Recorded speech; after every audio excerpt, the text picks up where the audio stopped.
Hi, welcome to the channel. Welcome back if you're a current subscriber. So someone suggested this in the comment section for me to analyze the body language and behaviors of Megan Boswell, who ended the life of her daughter Evelyn. Let's get into it. What's been going on since last time I talked to you? I'm going to leave here. 3 o'clock in the morning? Yeah. Okay. Where'd you go? To that place.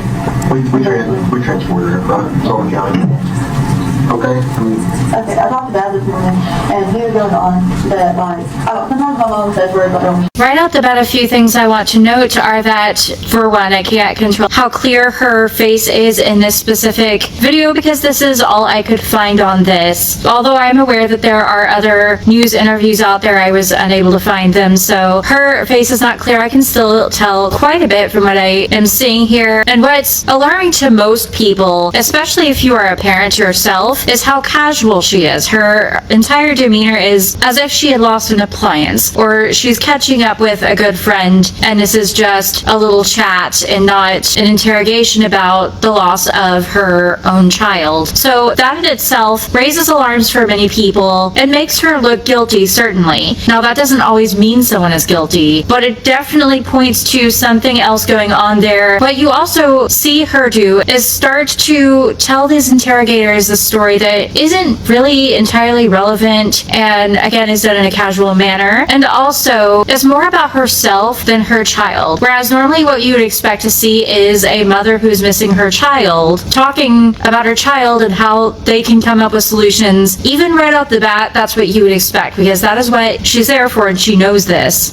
You also see a lot of positive tonality, even though you can't see her face very clearly. She is smiling, casually chatting, leaning over and scratching her leg. She's doing all these things that indicate there's no trauma. She's not jaded in any capacity. She's not worn. She's not emotional. And that's important as we get into this video, but just a very casual interaction here right off the bat. Same thing.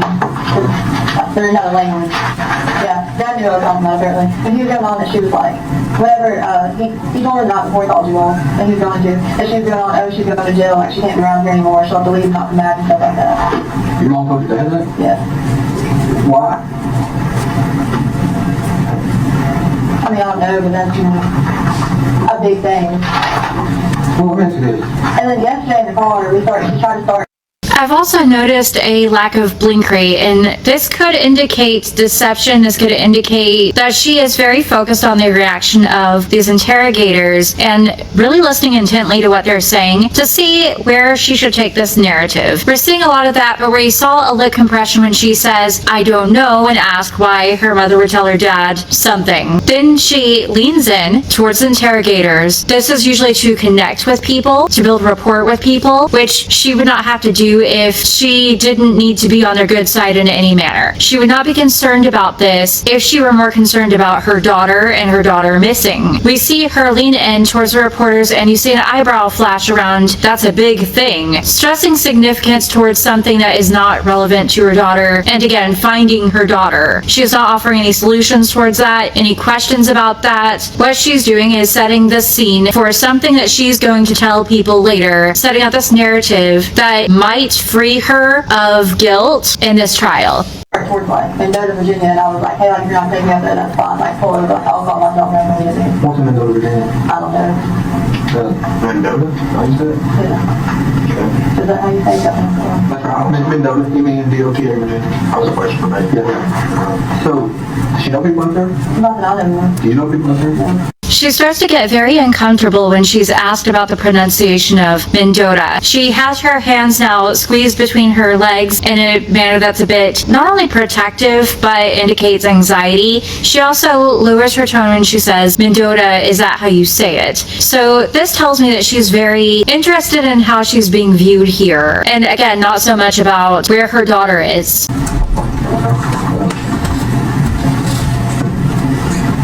So it was that day. Just that when she dropped Elijah off, that she was like freaking out and like crying, like she was never seeing him and stuff like that. Oh. And this was The 18th. Okay. Name of that April. April in Colorado?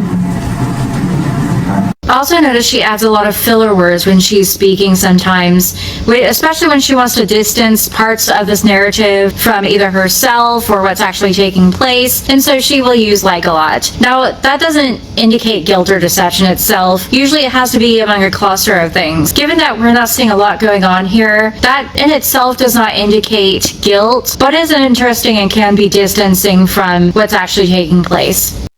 Dad thought that she was going to like take off with him. This is what he told me. He thought that she was going to take off with him. So he said that DCS was just like a home visit. He hadn't had him touch road. For Elijah and Charlotte, yes. There was never a home visit. He just said that to do Washington. so you think that's playing your mom with consistent? Especially when she's not saying like a lot here. I noticed that right after this, you're not hearing a lot of those filler words in this next bit, which tells me that that's not part of her baseline. That's not part of how she just normally speaks. Again, can indicate deception, especially since she is hyper-focused on the interrogators, what their reaction is to certain things, and she has that bit of protective stance there with her hands between her legs. Like BTS, all that, trying to keep custody of it. Does that get difficult with your mom over those two kids? Well, I mean, yeah, but, you know, she was... let's face it. I mean, I talked to you a lot, right? And you had a pretty hard life. Would you agree with that growing up? I mean, would you consider your relationship with your family, specifically your father Tommy and your mom, growing up, was it good? No. Not good? No. I don't think it's been good. When the interrogator starts to move closer to her, you see her move a bit, but not a lot of indications there that this is making her anxious, although it can be intended to close in on her and pressure her to give some sort of confession towards the end of this interrogation. That is the point of that. The interrogator's starting to build this pressure, and there are no indications that she's necessarily feeling this. It seems that she still believes at this point that she might be going home, that she might be absolved of guilt, that there's no evidence against her, that she's able to talk her way out of this and manipulate her way out of this. So she continues to believe this is a casual thing and treat it as a casual thing. Now, when she's asked about her home life being difficult, she agrees, but again, there's this positive tonality, this lack of emotion, of anger, sadness, anything going on, no high blink rate, no stress, nothing going on there that indicates any kind of emotion around an allegedly difficult home life. From what I know about it, and I hate that for you.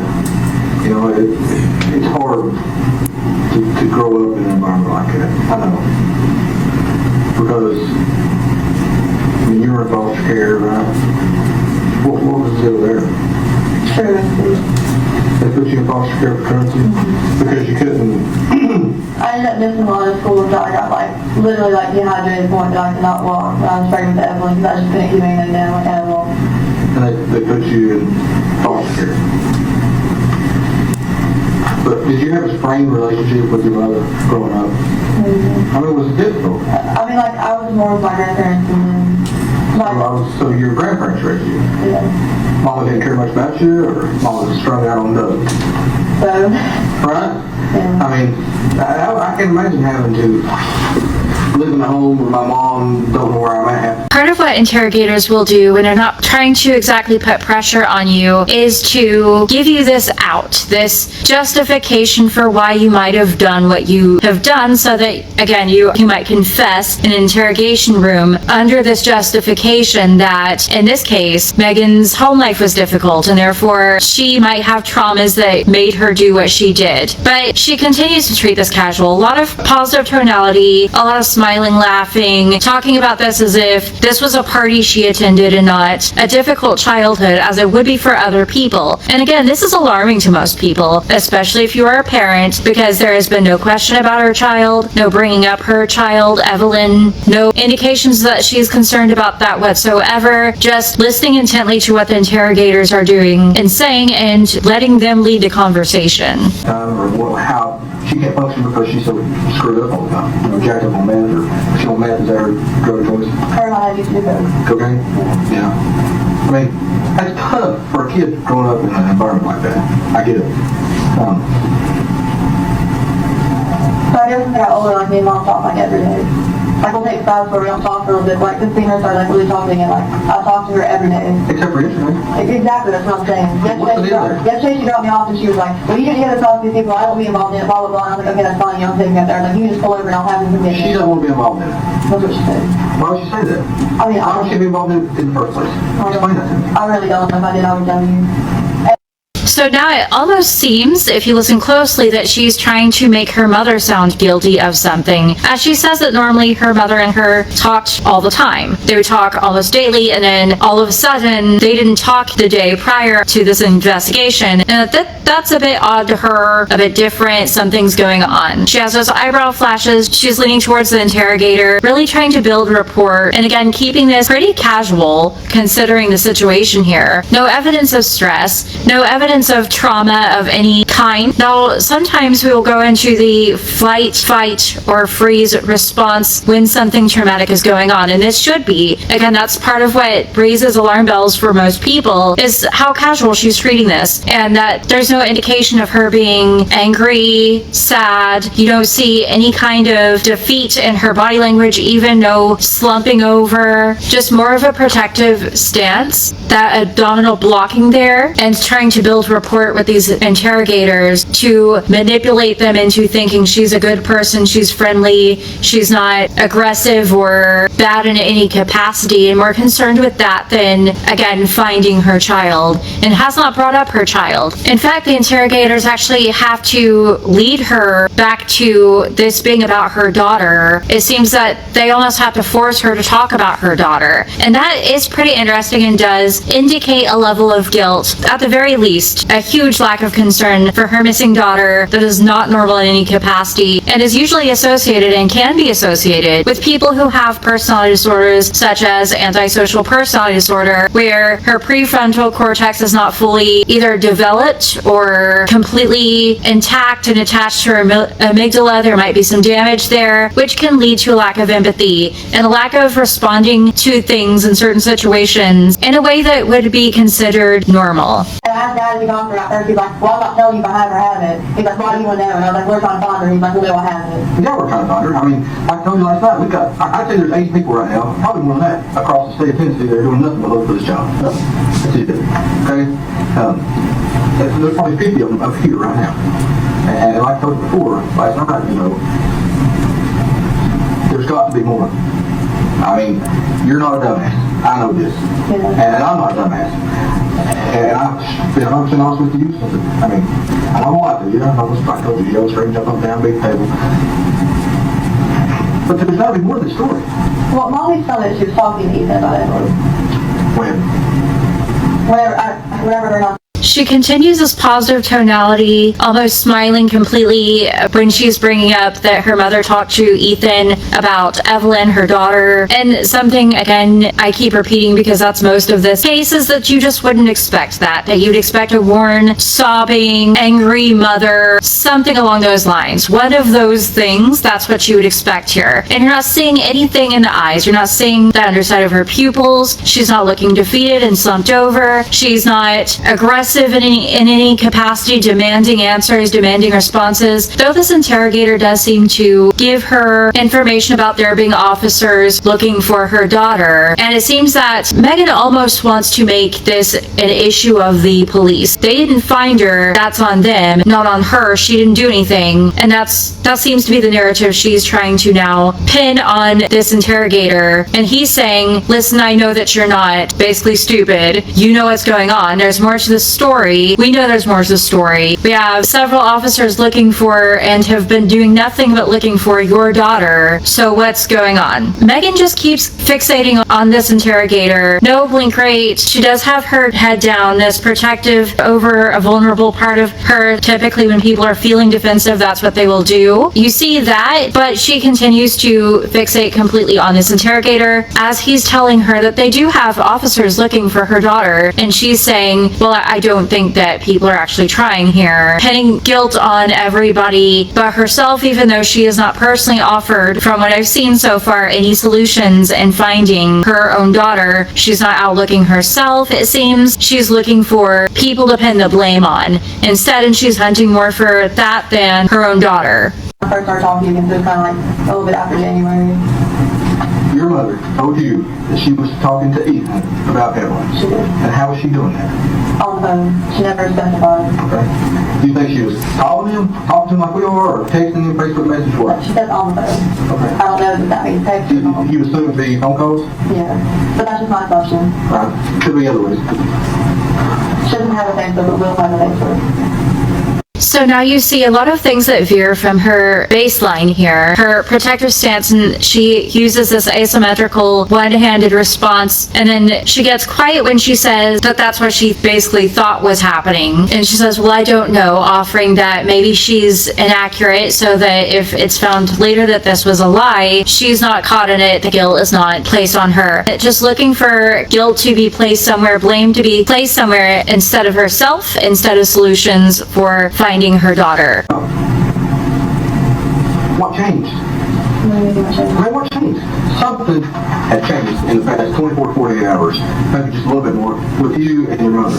Something has changed.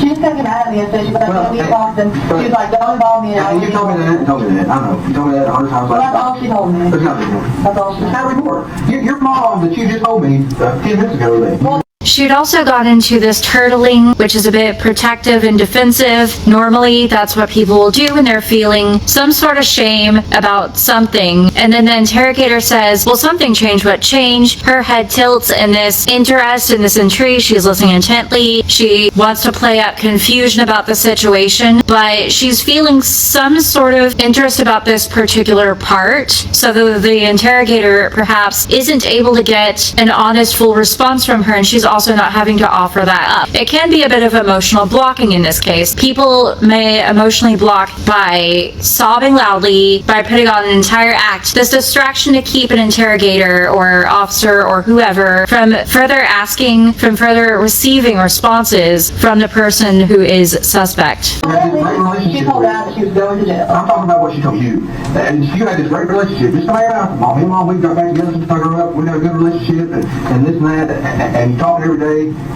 And then you go to not talk to her at all. Something happened. Something happened. Something happened. Something happened between the two of you all. She got mad and I made her brought me back up with her. When she got down in the animal shelter. But there's more. The conversation that happened. There's more.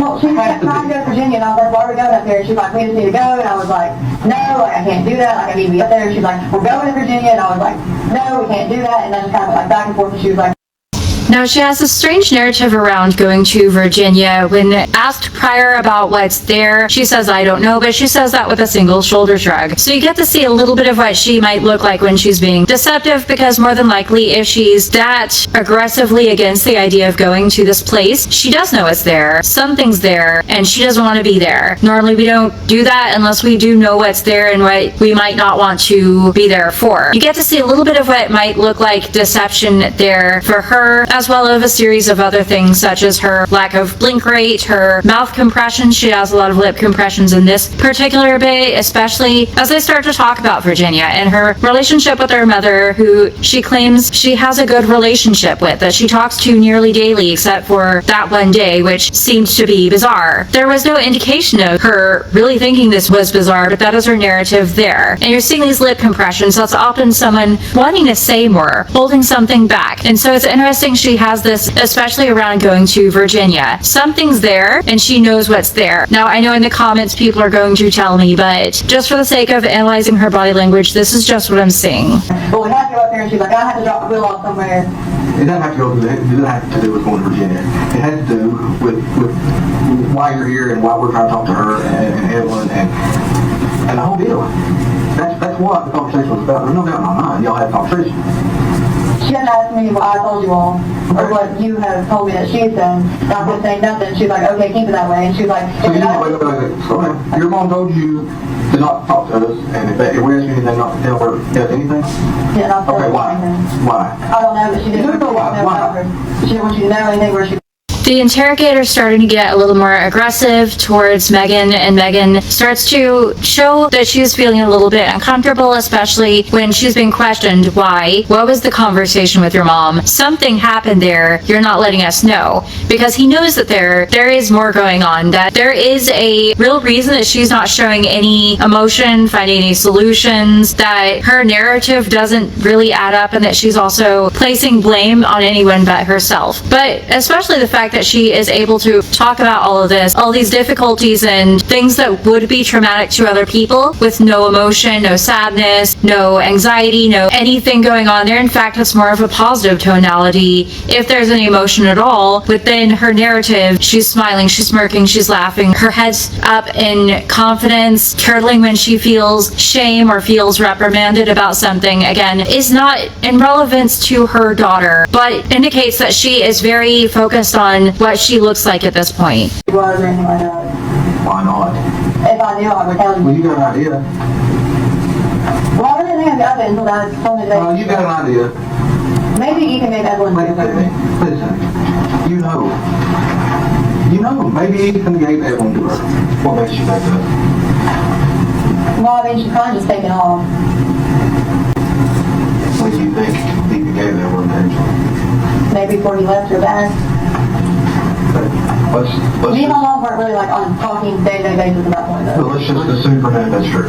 Okay, let's say You can continue to see more lip compressions and some turtling a bit there when it's being discussed that possibly Ethan gave Evelyn to somebody else. Evelyn has been handed off. Again, no aggression, no sadness. That's what she should be showing here. Some aggression towards Ethan or whoever has her daughter. You don't see that. You see turtling and a lowering of tone as she's having to discuss this bit, but then she tries to actually change the story to focus more on her mother, and her chin goes up. You see confidence and positive tonality. Her cheekbones are up. No anger or sadness or anything, and I keep repeating that, but again, that is most of this is how alarming it is that you're not seeing a jaded, exhausted, worn, sad, traumatized, emotional, or aggressive mother who is looking for solutions for her child. That's a big deal in this case, because that's what we should be seeing unless Megan knows more. And the interrogator knows this, and that's why he keeps pressing her for more information. He knows that she knows more about what's going on, but now the blame is shifted to Ethan maybe did something. Possibly Ethan handed Evelyn someone she doesn't know, nor does she particularly care. And you see the lip compression. She's holding information back. She's holding something back, but then this bright demeanor and positive tonality when she's discussing her mother. So perhaps they do have or did have a positive relationship, but she wants the focus to stay on her mother for some reason. Ethan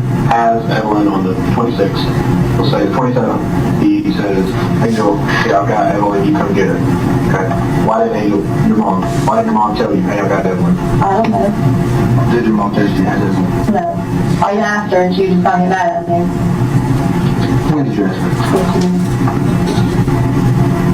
You told me yesterday that She dropped me off up here. I said that.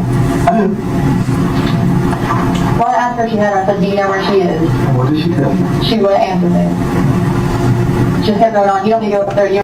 Now you're seeing a few things veer away from her baseline behavior here. You're seeing a lot more expression when it comes to this part. Again, she's talking about her mother, and there's a lot of positive tonality, even though what we should be seeing here is aggression. When she says, I asked her, do you know where she's at? Do you know where my daughter's at? She doesn't say my daughter, though. Again, there's also this distancing language. She says, she names Ethan, she names her mom, she names other people, she does not name her daughter, distancing herself from her daughter. And that can indicate a level of guilt, and as we know by now, she is guilty, but based on body language, based on her verbal behaviors, based on other things I'm seeing, if you didn't know that, that is what we're seeing here. And if you didn't know that, if you didn't know anything about this case, you might watch this and believe, based on her body language and demeanor, and her lack of emotion, aggression, sadness, anger, being exhausted in any capacity, you might believe that this is someone being asked where they hid an object that could be easily replaced. That's what you you might be led to believe watching this. And that, again, is what rings so many alarm bells in most people, especially parents, because that is not how we would normally behave. That is not our instinct to behave that way, especially when it comes to children. You hear her lower her tone in regards to specific things, like where her baby is, what her mother might have said in regards to her baby. So when it comes to her baby, you see that lowering of tone, what Scott Rouse and Greg Hartley on the behavior panel call fading facts. Her brain knowing that she should not be talking about this, but she's very confident, very loud, very bright, and very positive in talking about her mother. And I believe that it's because not necessarily that they have this good relationship, but that she knows her mother could be a tool in placing blame, that she could possibly just place blame on her mother. And then she even says, I asked her, do you know where? And her eyes widen and her eyebrows go up in what looks like her being incredulous, but there's this positive tonality there that makes it more evident that she's almost taunting her mother, or indicating that she has taunted her mother. And that lack of sadness or anger towards her mother, it seems more that she's taunting and that this is a joke to her.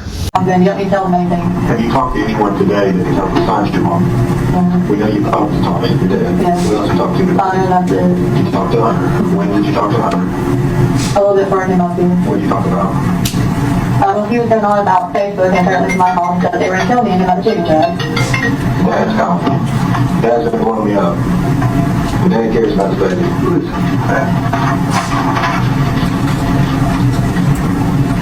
Her body language goes from defensive and protective to her hands going under her legs and her continuing to lean forward towards the interrogators. She doesn't seem to think that she is guilty in this, or that she's going to be found guilty in this, that she has other things she can use to get out of this. And then she is caught in this bit of a lie. You see these robotic almost head nods there, that and that, very controlled. She's not confidently saying yes or no. And again, because she has just been caught in one of many lies, where she's not confidently going to respond about things. And then again, it switches to a different topic. She keeps throwing out this other thing, and not offering solutions and coming back to her child, whereas the interrogators are having to constantly lead her verbally back to the subject, the reason they're there, her child.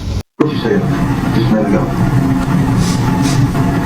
Maybe Ethan gave Evelyn to Adrian.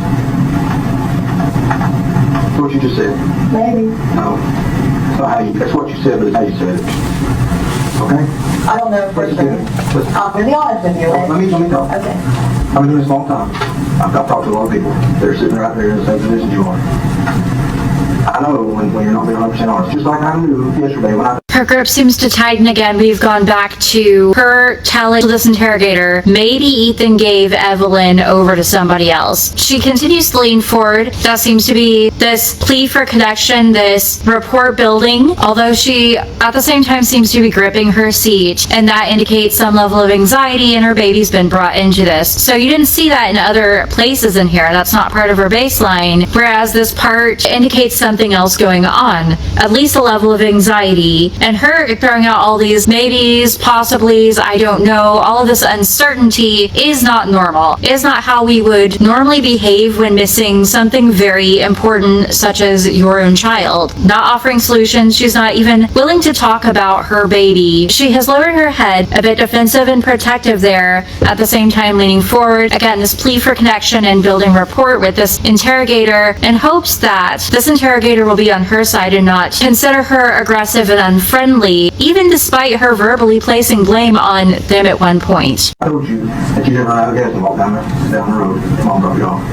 I knew that. I know you told me one thing, but I knew something else. Okay, I'm going to be honest with you, okay? I don't know for sure, that's just my gut feeling at this point. What if we reword that statement a little bit? What if we reworded it to say, maybe Maggie gave Evelyn to Angel? I did not. Me and Mom were talking at that point. Well, at any point. No. The only time that she's ever kept Evelyn is one time she kept her overnight for me, because me and I were into it, and she was at her parents' house. I didn't really have anywhere to stay, so I left my car that night. But Evelyn was inside the house, and then she kept her for me maybe like a couple hours a few times. What if there was a time you couldn't get in touch with Ethan and you needed a break? No. Maybe you went to your mom and said, here's that. Her eyes widen. She's told, what if we reworded this sentence to say, what if Maggie gave Evelyn to Ethan? And so the blaming shifted back onto herself. I suppose they call her Maggie. Her name's Megan in this, but someone's calling her Maggie for some reason. Maybe that's her real name. But they say, what if Maggie handed the baby to Ethan? And she immediately says, I did not. Very aggressive towards her defense, not aggressive and quick towards anything else, any solution that her baby might have been found or might be found somewhere. She's not aggressive about where her baby might be, but aggressive about protecting herself from blame. A lot of blame shifting everywhere. She is very focused on them not putting blame on her not being guilty of anything. Even though we see, again, her veering more from her baseline as they talk about Ethan and maybe her needing a break. You see her foot move a bit, a sign of stress there, and her head's down, her voice is lowered. This indicates that she's feeling some shame and not wanting to confidently address that she isn't guilty, which is pretty telling. Evelyn, you trusted your mom, and she never brought Evelyn back. It's not possible. Not possible. Let's go back to Hunter. What did you and Hunter talk about? Facebook? Yeah, he said that. What about Facebook? People were talking about him and that somebody called the chicken shack and threatened to kill me and him. Okay. How'd that make you feel? Well, I mean, he was just like, I'm upset and this and that. And I was like, okay, I can get myself at some point. And he was Her confidence and positive tonality, her casually speaking, and especially in comparison to when she was told that the sentence would be reworded to place blame on her, her voice has slowed a bit here. She's now talking more casually about Facebook and Ethan threatening her. No aggression there. No indication that that's exactly true, because what we're not seeing are grief muscles and anger, aggression, gritted teeth, anything like that. What we're seeing is someone smiling, happy, her head's up, she's feeling confident. Now the discussion has shifted to Ethan and Facebook. There was an eyebrow flash around her mom and the guilt being on her mom. There's significance around that. And I believe, again, that is because she does want to make sure that the interrogators perhaps believe her mom or Ethan had something to do with it, or the police had something to do with it. Someone that is not her. She continues to be hyper focused on that. like, yeah, I'll talk about it later. Okay. Did you ask him where Evelyn was? No. Did you call anybody today to try to find Evelyn? I tried to call my mom on every number that I have for her, she's not answered. Okay. I have 3 numbers for her. Of all the people in the world, all the things you could be doing to find Evelyn, you keep calling your mom. Why? Because I think she knows something. I don't know for sure, I'm not gonna lie to you. Please don't be like, you're not being 100% honest with me. The fact that she keeps verbally telling the interrogators, I'm not going to lie to you, her having to make that a selling point is also pretty telling, because people who are not guilty of something will be more adamant about giving proof, giving evidence that they are not guilty, evidence that they have some solid alibi, and not so adamant about, I'm not going to lie, I'm not going to lie. If you have to repeatedly say that, perhaps you've lied quite a bit, and they're going to catch you in that, and you're afraid of that. That's why she's verbally expressing continuously, I'm not going to lie, to guide the interrogators to believe, oh, okay, she's not going to lie, she's going to be honest, when it actually is counterproductive to that. The interrogators are most likely thinking, okay, so you are lying, and you have lied, and you will lie, and you're having to sell me on the fact that you are going to be honest, or that maybe you haven't been, but you will be now. And that's pretty telling and counterproductive in itself. She has a lot of lip compressing, again, lowering of tone when in regards to Evelyn. She keeps shifting the conversation away from Evelyn. The interrogators keep having to say, who have you talked to about Evelyn? Who have you asked about Evelyn? What about your daughter Evelyn? And she continues to not only fail to name her daughter's name, but she says, well, I asked Ethan, I asked my mom. Her tone lowers when she's talking about, no, she did not call Ethan. She didn't ask Ethan where her daughter was, but very confident and bright when she says, well, I kept calling my mom, which again doesn't directly answer the question. She isn't saying, yes, I asked my mother. She says, I kept calling my mom. And you see that confidence because she's being honest that she did continually harass her mother with phone calls, but maybe not so much that she asked about Evelyn. And the interrogators having to continue to drive the conversation towards, hey, your daughter's missing, people are concerned, aren't you, is pretty alarming. Yeah. First time I heard that. I've talked to you now for coming up on 5 hours. First time I've heard that, Maggie. So I can be in trouble for not saying that to Look, we are concerned about Evelyn. We want Evelyn. What did I tell you last night? We will go to the end of the freaking earth and back. Like he told you, they got 2 damn planes that put in the air. But I have no idea where she's at. I've called her maybe like 100 times a Maybe day. you don't, okay, maybe you don't know where she's at right I now. might have an idea though. Okay, tell us the idea. She used to stay on Jenkins Hall Road in Westchester. I told you that last night. You also see her backed off a bit. She's distanced herself as she realizes she's not building rapport with these interrogators. So she's leaned back a bit, she's distanced herself, and she's almost taunting them. This has become a game and power play to her, as you can see expressed in her face, with a lot of positive tonality around, am I going to be in trouble for not saying this earlier? The interrogator says, it's been 5 hours, you didn't bring up this information. This possible solution to finding your own daughter. Her eyebrows are raised and she smiles, leans forward towards them a bit before distancing again, and you're seeing her almost taunt them with this. This has become a bit of power play. You're not seeing someone who is afraid they'll really be in trouble, but taunting, oh, will I be in trouble for that? As she knows that or feels that she might get away with this and that she has some power over these interrogators, she feels at the time, even though we find later that's not exactly true, that they do know what they're doing. She's counterproductive to what she's trying to do in her trying to not get in trouble, place blame on herself, and her trying to do the smoke and mirrors trick where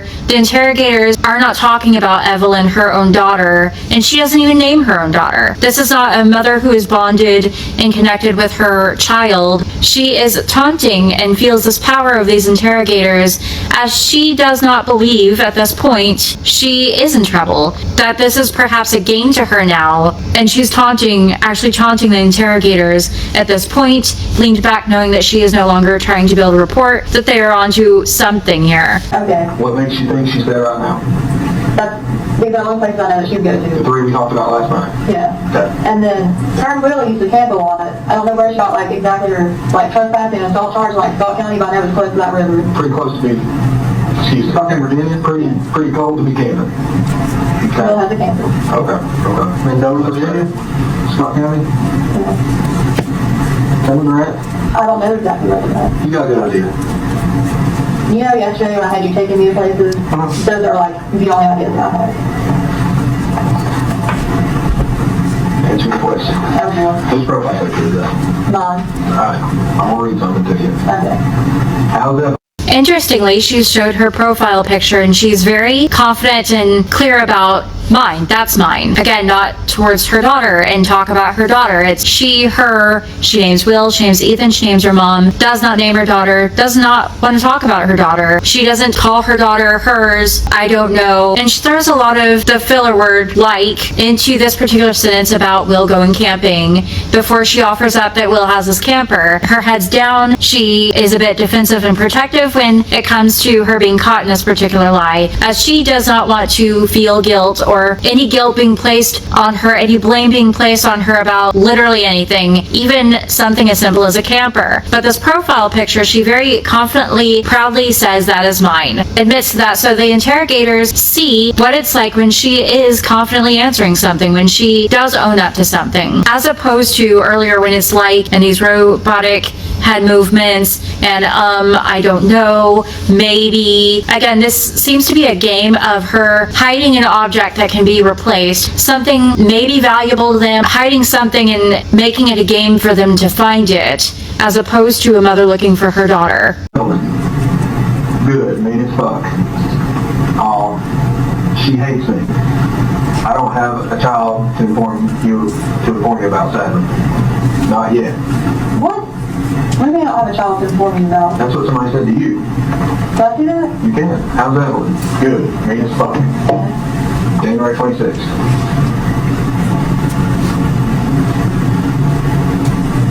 Okay, what's your point of view? Tell me about it. I didn't want to tell anybody that I didn't know where she was at.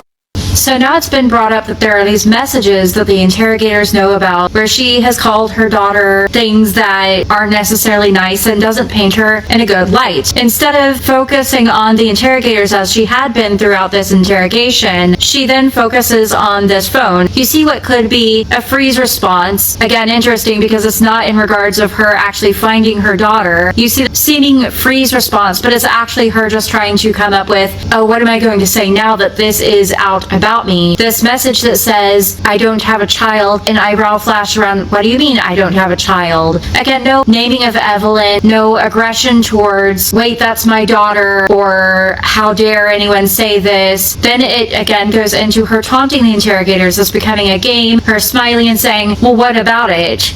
Well, that's still not enough evidence to place the blame on me. Not something at all whatsoever and pretty alarming in regards to this entire situation. So instead of saying, I don't know where she is, you just say she means fuck.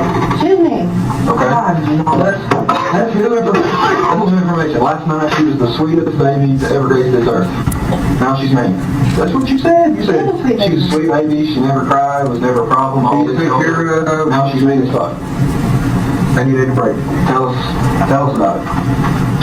I just know I didn't have her. Okay.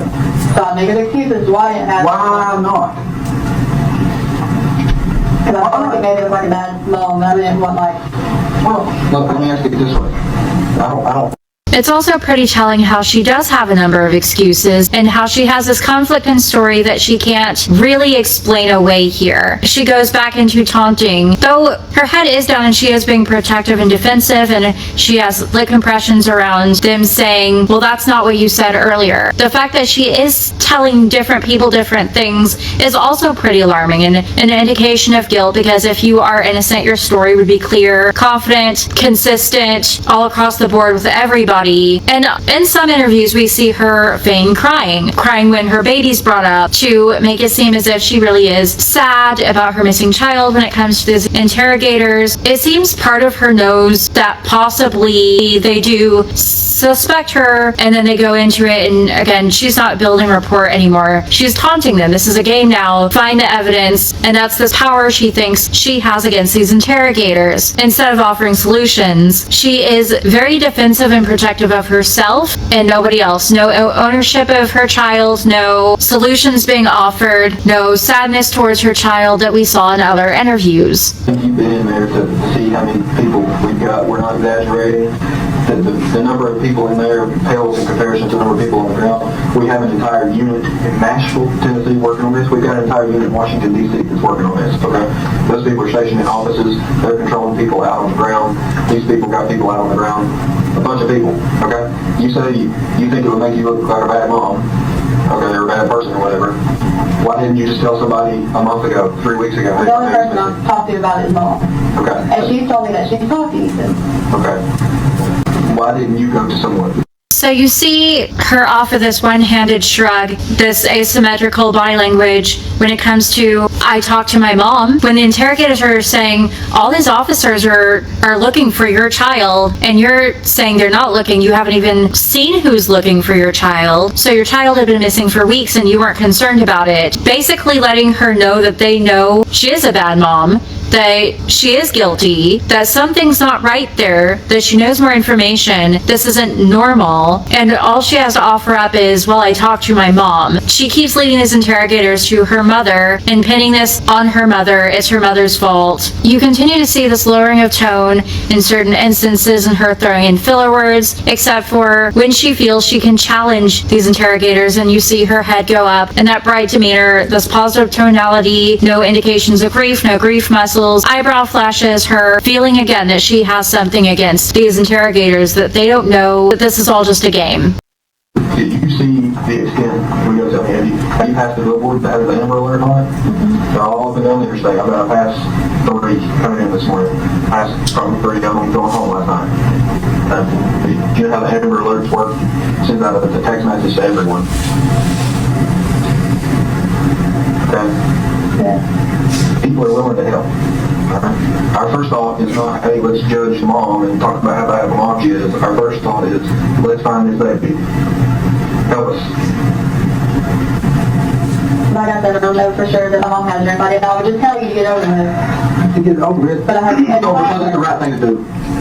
to find her. But A few more things here I want to note is that she continues with those robotic, almost head movements when you're talking about these Amber Alerts. And so she knows, indeed, there are people looking for her, out there looking for her. The interrogator asked her, does she even know how those work? There are text messages, billboards, things everywhere that show your daughter is missing. And he keeps telling her, and your concern here is that you're a bad mom, but that's not what we were really looking at, what we were really concerned about. It's that your baby is missing. And again, pretty telling that she does state that her concern is that they might think she's a bad mom. It's not the concern of her child. She keeps throwing out there, I don't know, my mom might have her. So her narrative has shifted fully away from Ethan giving Evelyn to somebody, and now it's, my mom might have her. And for someone to have this allegedly good relationship with her mother, it seems that she's very willing to throw her mother into the mix of who to blame here,